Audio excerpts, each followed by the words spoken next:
Hello viewers, আসসালামু আলাইকুম। নতুন এপিসোড দেখার জন্য সবাইকে স্বাগতম।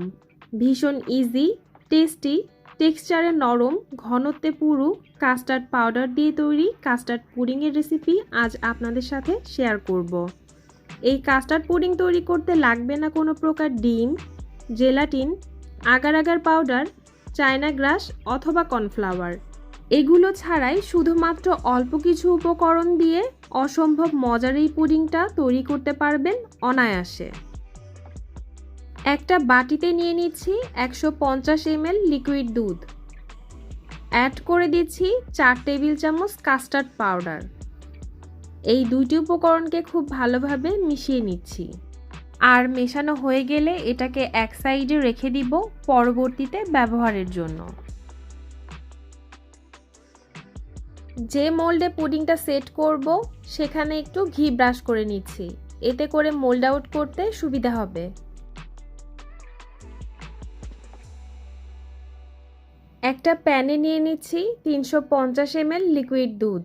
চেষ্টা করবেন ঘন দুধ ব্যবহার করতে, এতে করে খেতে অনেক বেশি টেস্টি লাগবে। দিয়ে দিচ্ছি 5 টেবিল চামচ চিনি।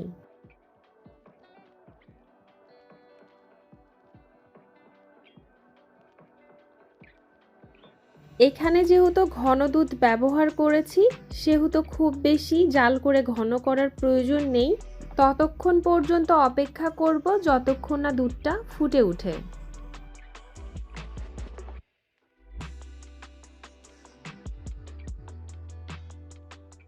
দুধটা ফুটে উঠেছে, এখন কাস্টার্ড পাউডারের মিশ্রণটা এর মধ্যে অ্যাড করে দিব। তবে অ্যাড করার আগে চুলার ফ্লেম আমি লোতে করে দিয়েছি। দিয়ে দিচ্ছি কাস্টার্ড পাউডারের মিশ্রণ। আমি পুরোটা একেবারে ঢেলে দিচ্ছি না, অল্প অল্প করে দিচ্ছি আর নেড়ে মিশিয়ে নিচ্ছি। আর কাস্টার্ড পাউডারের মিশ্রণ অ্যাড করার আগে অবশ্যই ভালোভাবে নেড়ে নিতে হবে। এটা কিন্তু ঘন হয়ে আসা পর্যন্ত অনবরত নাড়তে হবে, নাড়া বন্ধ করা যাবে না, তাহলে কিন্তু দলা পেকে যাবে। খুবই অল্প সময়ে এই পুডিংটা তৈরি করা যায়। বাসায় যদি কাস্টার্ড পাউডার থাকে তাহলে যে কোনো সময় আপনারা মেহমানদারিতে অথবা নিজেরাও কিন্তু বানিয়ে নিতে পারবেন। আর এই কাস্টার্ড পাউডারের মিশ্রণটা দেওয়ার কিছুক্ষণের মধ্যেই দেখবেন এটা জমাট বাঁধতে শুরু করবে। দিয়ে দিচ্ছি 1 টেবিল চামচ মেল্টেড বাটার।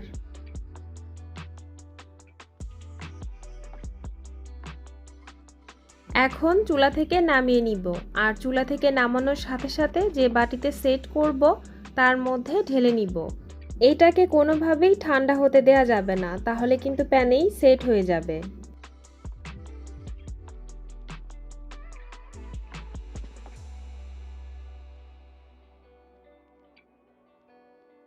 একটু ট্যাপ করে নিচ্ছি। রুম টেম্পারেচারে আসার পর এটাকে নর্মাল ফ্রিজে রেখে দিব পুরোপুরি ঠান্ডা হয়ে সেট হওয়ার জন্য।